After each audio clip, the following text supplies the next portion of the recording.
Hey, we're the Massholes. We're on the West Coast. We're the West Coast Massholes. We're the Massholes on the West Coast. We were from Mass. We were holes when we're there, but we came out here and now we're West Coast Massholes. Hey, everybody. It's West Coast Massholes. I'm West Coast Masshole Todd Anderson, and that is West Coast Masshole Josh Wingate over there. He's not currently on the West Coast.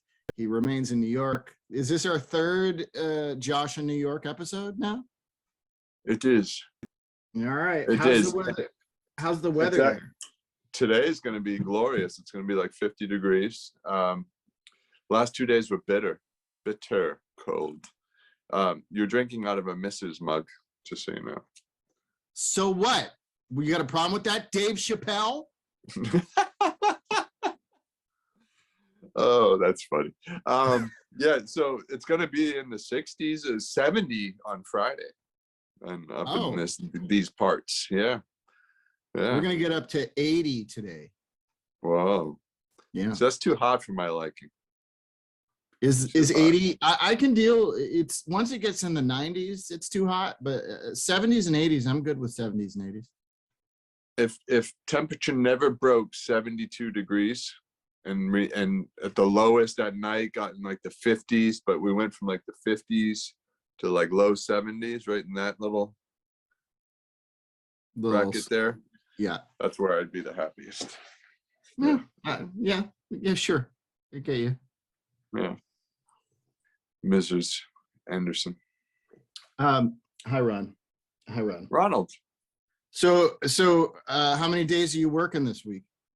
This week is actually pretty busy. We have a table read today. I have a fitting mañana, and then I shoot Friday. But next week is actually going to be busier. But I'm here till I just found out I'm here till April 7th. So that'll be a good chunk of time away from Los Angeles. We might have to rebrand the show. I'm going to be here so long. Well, West Coast Massholes in parentheses. Well, kind of. One's not really West Coast anymore. What if they make you a series regular, and then it's a big hit? You're going to relocate to New York? You're going to relocate? Well, if they wanted to make me a series regular, and I would be bi-coastal. I'd keep my little apartment in LA. I think you should just assume that's going to happen. Okay. And just buy right now in New York. Okay, that's a smart idea. Because I could probably afford like a 150 square foot studio for my whole family. That'd be good. Yeah. But that's as New long York, as it's like, if it's a high enough ceiling, we'll just like build layers. So we'd have like, I'd get like a little pulley system elevator, and we could have 3 floors probably. Yeah, top exactly. floor would be like a crawl space like that, and that's where we would put a mattress down, and we just like squeeze in there to go to bed. And then if you like roll over, it's like, oh man, just hit my head on the ceiling. But you get used to it. Yeah, sure. I was in the Navy. It was tight quarters.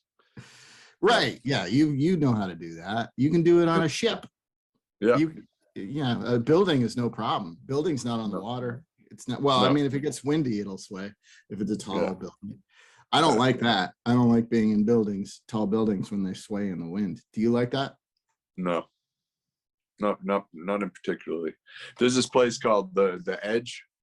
We almost went, but then we chicken shit it out, and I'm okay with that because there's like a big glass like viewing platform up there.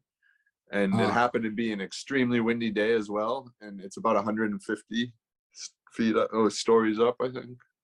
It's up there. I don't know how far it is, but it's up there. And we walked towards it. We're on this thing called the High Line, which is a nice little raised like park that used to be a railway. It's really beautiful. And we were walking, this is how I walk now. Because of the stroller, yeah. So walking, and I'm just looking up, and I became nauseated.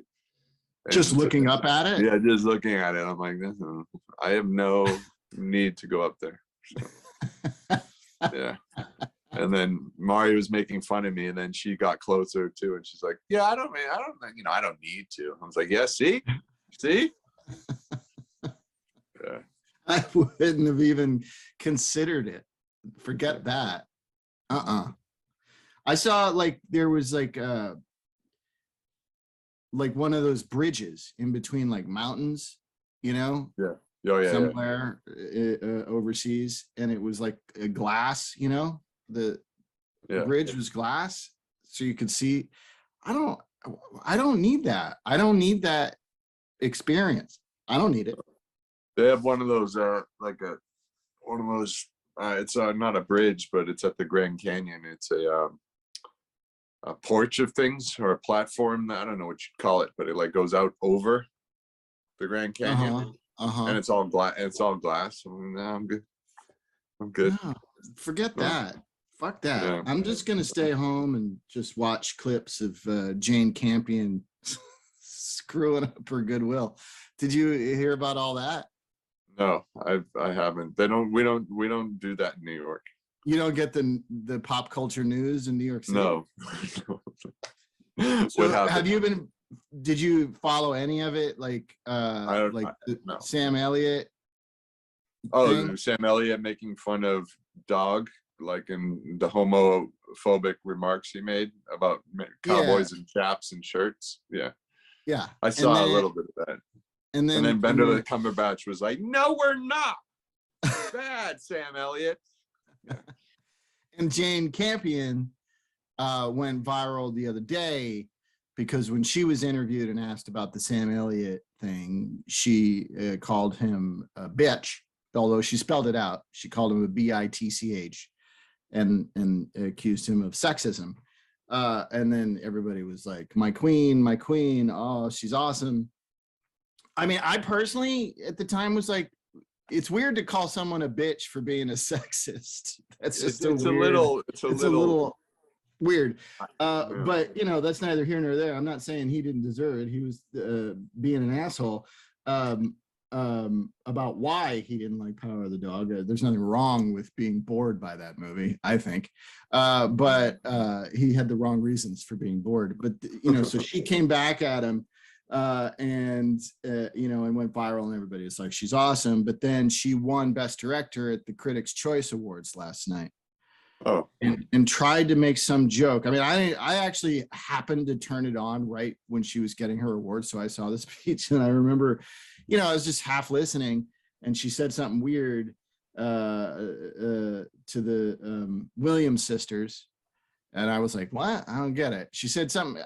It was like, yeah, I'm looking at, the Williams sisters, and, and I had to compete with men. You only had to compete with girls, or something like that. I don't know exactly. I think what her point, she was trying to make some kind of point about there aren't a lot of opportunities for women directors. I don't know what the hell she was trying to say. But anyway, so now she's today is persona non grata for having said that. And she's being accused of all kinds of things, which I think is funny. It was like a 24-hour turnaround of she's the best thing ever to she's a dumbass. I don't know. Yeah, listen, one thing I don't understand about humans is why in your success does your success have to be better than someone else's success? Like, why is there like this thing? First of all, the Serena Williams and Venus Williams would fucking smash you, Miss BITCH quotations. And it's like, it's non-competitive. Like, it's just stupid, man. And it really, it leaves me with nausea, because I'm like, hey, congrats, you did a film and you won. That's awesome. Like, that's cool. But just like celebrate that. But it's like, no, it's just, that shit drives me nuts, man. That shit drives me nuts. Like, and this competitiveness, and everyone's got to find a fucking reason to complain. And it's like this, like, build up. It's like, shut the fuck up. Some of the best fucking people in the world, like, badass people in the world and badass women, you don't hear them bitching and moaning about how hard it was for them. They proved it, and they did it with their actions. Like it's and one of the reasons I love Serena Williams is like, they're like, oh, you have to wear this, you have to wear that. She's like, fuck you. She come out with like this big, like awesome, like almost looking like a gown dress and kick ass in tennis. And, she's like, I'll wear the fuck what I want to wear. And it's like, that's how she did it. And it was more in her actions versus like bitching and moaning. And then comparing herself to other successful women. It's like, you're an idiot. Sorry, you're an idiot. I didn't even hear it. I already know she's an idiot. So. Well, I think she was probably kind of drunk, and I think she didn't prepare. Oh, therefore it's forgivable. Because when you're drunk, I'm not saying you can do whatever. Hey, no, it worked for Mel Gibson. It can work for her. I was drunk. Well, I mean, talk about comparing competitions. I mean, there's no competition between whatever dumb thing this was and Mel Gibson being drunk. But yeah, I don't know what she was getting. It was a weird thing to say. I'm not 100% sure what her point was. I don't think anybody's sure. But well, I don't know. It's just funny. And the other thing is if you're gonna go collect an award, potentially, you should prepare a speech. I just think you shouldn't wing it, because if you wing it, something could come out wrong. Yeah, and especially if you're drunk. Yeah, exactly. And dumb. Yeah, and you don't want your casual whatever it was, whatever the weird bigotry was and whatever she said, you don't want that to come out. It's more likely to come out when you're drunk. So, if you want to avoid that, just, have a prepared speech, and don't wing. And maybe don't drink as much until after the award. Yeah. Before your category, don't drink much. Have like one, loosen up a little bit, feel okay. But after your category, start sucking down and you're fine. Yeah, exactly. Yeah. And then when in doubt, just talk about yourself. Yeah. Don't compare yourself with anybody else. Or if you're going to talk about other people, thank them with graciousness, how they inspired you. Mm-hmm. Like, look at the Williams sisters and be like, you two are an inspiration. Thank you for, being strong, awesome women. Not, I'm better than you because I didn't have to compete against men, and you can only compete against women. You're an idiot. Maggie Gyllenhaal, I think, won the DGA, first time director. Oh, good for her. Yeah, see? Did you see that movie? I have not, but... Have you seen any? How many of the Best Picture nominees? I don't even know what's not one. nominated. That's not up for Best Picture, is it? The Gyllenhaal. I don't know. I don't know. I just watched Tender Bar. That's not up for Best Picture either. Well, I don't care. I just watched it. Before that, I watched. I watched Respect. I watched Coda, which I really enjoyed. I really enjoyed Coda. I thought the dad was fucking genius.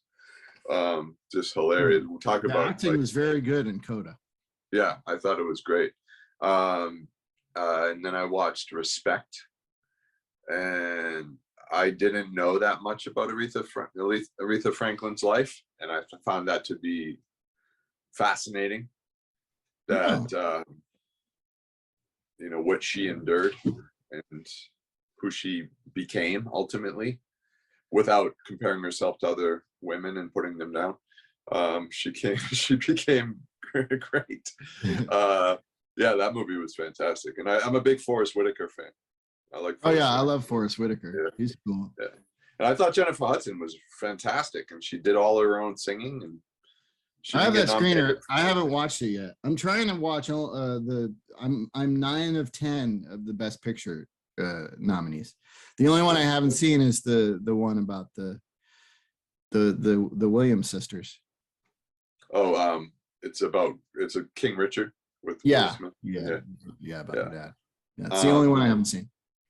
And I would say collectively, like, as 9 movies, I would say they all have certainly good elements. I think most of them, with the exception maybe of The Power of the Dog, have across the board good performances. But I don't think any of them are great. I have yet to see one that I think blows me away. Is Coda up for Best Picture? Yes. Yeah. I liked Coda, but Coda's a really good movie, but it's not. Yeah, it's story. lovely. It's lovely. But I don't think it's a great film. I think it's a good movie. It's in the vein of, any of those feel good arty movies, the Full Monty or whatever. I love movies like that. I'm a sucker for those kind of movies, and this one is one of them, and it's good. And the deaf family, certainly adds a cool layer to it, but it's also. It didn't change my life. I didn't walk away going, "Oh, that's it." It was nice. It was a nice movie, but it's not great. I don't know. There's George Takei telling me to stop giving my stupid opinions. It's a story that's been told before. It's just told through different set of characters and circumstances. That's it. I mean, it's so. But what did Shakespeare say? There's only like 5 stories that can be told. 7, I think.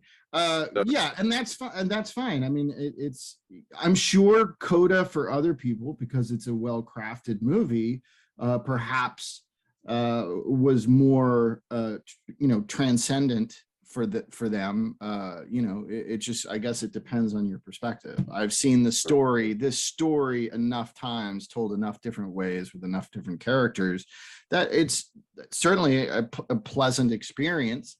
And it did make me feel and laugh a few times and all that stuff. But I didn't, as soon as it was over, I wasn't thinking about it that much, I guess is what I mean. I get it. Yeah. I was most thoroughly impressed with the father, that actor, who I think won SAG Award. Good for him. He was so funny. And I love it. So it's great for the people in the deaf community. I think that's awesome. Really give them and because it wasn't so niche that only for deaf people, it was for everybody, and I think it was really cool. But I don't know what else is Best Picture movie. Well, the last one I want, and we're past 15 minutes. I don't want to get sued, so we got to get off here soon. But okay. The last one I watched, the last Best Picture nominee that I watched is Drive My Car. It's a 3-hour-long foreign film, which is mostly driving and table reads. I don't know why people like it. I don't know. But again, lovely. It's shot. It looks lovely. It's 3 hours of beautiful shots of driving in various, landscapes. It sounds like it should be on the Calm app to help you go to sleep. Yeah, exactly. But again, good acting and everything. I'm not. It's just like I was at a certain point. I was like, this is really 3 hours. This is gonna be 3 hours. The whole 3 hours. All right. Well, before we go, did you see Tender Bar? No, I've not seen Tender Bar. Okay. Again, did you like Tender Bar? I thought it was good. I liked it as a movie. It was good. But good old Ben Affleck was good. I couldn't, it was like a good try at the New York accent, but you sound like you're in Southie again. So he was like Bostonian, but I'll try to be New York. Yeah, fuck it, I'm Bostonian. But no, I liked the story. It was cool. And it was well done, well written, scripted. Christopher Lloyd is in it. He's fantastic. I love Christopher Lloyd. Yeah, he's great. Yeah. He's also in Piranha 3D. Well, that should have won the Oscar. Yeah, it should have. Yeah, they should give the movie Piranha 3D a Lifetime Achievement Award, I think. That's it. That's West Coast Massholes. We'll see you next week. Fuck you, Nazis. Yeah. Eat your feces. Yeah, you eat feces because you're a Nazi. That's it. Yep. That's all there is to it. All right. We'll see you next time. Bye. This has been a Blursh production. Blur.